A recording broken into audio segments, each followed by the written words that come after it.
Now, in response to the question I posed on Instagram, what's the biggest challenge you're facing in your spiritual life at the moment?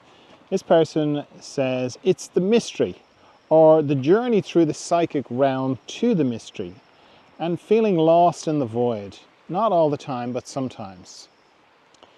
Well, that's the weird thing about the mystery, is it feels like you're going somewhere, but it's immediately available because it's there all the time. But our minds have to kind of, that's too simple, or it's too multidimensional all at the same time. So we have to think of it in terms of, we don't have to, but it helps to think of it in terms of depth, and not death, depth, and this kind of idea of strata, so you're going to sleep and you're thinking, so you go through the thinking realm, then your thinking becomes fantastic, so you're going through the dreaming realm, then it becomes kind of impersonal and even more fantastic, and you're going through the psychic realm, and then you drop at the bottom of it into deep dreamless sleep, and that's the mystery. But in meditation, it doesn't feel like that. In meditation, you don't consciously go through the psychic world. You're not kind of, oh, now I'm going through the psychic world.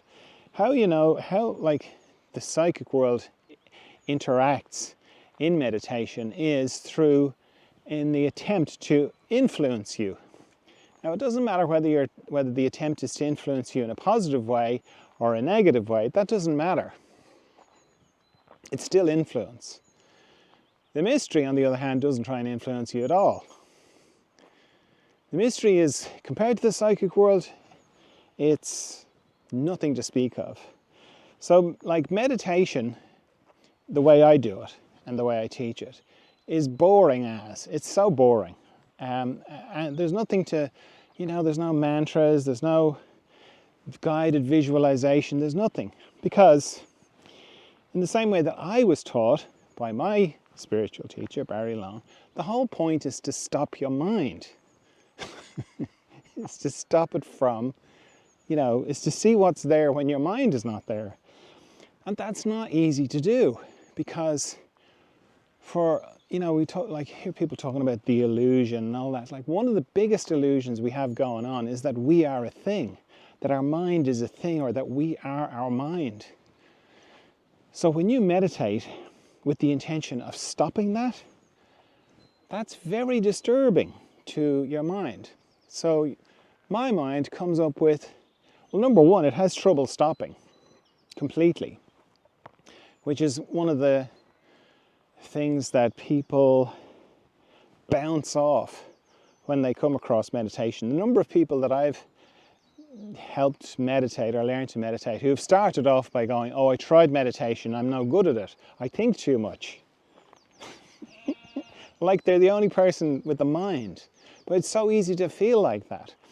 And it's more to do with the way that meditation is phrased and how it's presented. And this idea of being, like a Zen monk where you don't have a thought, and you see it in movies, and they're just completely still, and you think, oh, that's what meditation is. That's what I should be doing. The reality is not like that at all.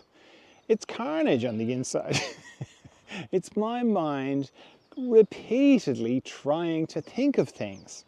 Repeatedly going, oh, what about did I leave the cooker on? What am I going to do for my holidays? Or why don't I go on holidays? Or why did that person say so? It's just relentless, okay? And it's a process of stopping it, because thoughts are, your mind, thoughts are just made of pictures and sound, so if you turn off the pictures or you make the pictures stop, which is easy to do, it's just like me saying, think of a pink elephant. You didn't have to figure out how to do that. You just boom, there's the there's the there's the pink elephant. Similarly, you can say, turn off the pictures, or I'm going to make the pictures disappear, and they just do. They just fade away. Similarly with the sounds. Now, I've had people go, well, I can't turn off the sounds outside. And that's not the point. You're not trying to turn off the sounds outside. What you're trying to turn off, or what you can turn off, is the voices in your head, the commentary, oh, I'm doing great at meditation, that voice, anything like that. The voices from the past, voices, just turn it all off so that it goes silent. And you go, oh, that's great. That's how you stop. But that lasts for like very short seconds, less than seconds sometimes. And then there's another thought. You hear a noise outside, it triggers a line of thought. So you have to keep repeating it over and over and over again. You're repeating the process of turning off the pictures and turning off the sound. That is so boring. Particularly, the first time you do it, it's really interesting. And so for a while, but then eventually it just becomes like, oh, not this again. Not this again. That's what it feels like to my mind. It's like, it's so boring. Don't make me do this again. And what's really going on is, it doesn't like the demonstration that there is more to you than it. It likes you to think, well, it's not even this. This sounds like it's calculating. It's not calculating. But the idea that it likes you to think that it is you. Because it's a bit like a shark. You know the way sharks have to keep swimming? It's like, I have to keep thinking in order to exist, which isn't the case. You exist, whether your mind is there or not. So, in that, the psychic world will get in terms of the voices, the things that occur to you, because as you become stiller, you do drop down through the layers, but it's not like you're conscious of it. But people can have all sorts of visions, they can see all sorts of things. I just turn them off as well. But what? That's a terrible waste. What about it? Like I could see purple. Purple's a real indication that you're going through the psychic world. If you start seeing purple, you can be associated with, oh yeah, that's the psychic world. But if you're getting messages, if you're seeing things, just keep turning it off. Just keep turning it all off, okay? And you might go, but what about you're missing out? I haven't missed out on anything. I know I haven't missed out on anything.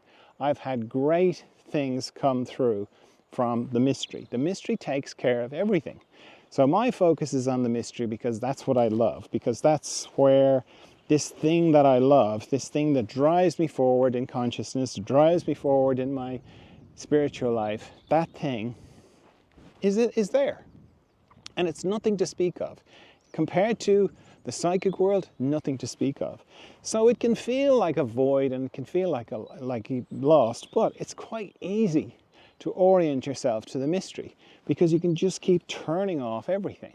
Turning off the pictures, turning off the sound, and keep focusing on that instant after you turn off the pictures and you turn off the sound. That instant is the beginning of the mystery. It's like the gateway into the mystery. But bear in mind, your mind can't go into the mystery, so it doesn't register it. Just like you don't register deep dreamless sleep, yet when you wake up you're refreshed. It's kind of the same. Your mind doesn't register the mystery. That's why meditation can feel like, oh, I just spent the whole time thinking. You didn't spend the whole time thinking. The times that you were in the mystery, your mind didn't register. So all the confusion kind of fades away when you just keep orienting towards the mystery. You keep anything that comes up, you just turn off the pictures, turn off the sound, and keep returning to the mystery. That's it. It's so simple, and yet it's so boring, and it's so off-putting.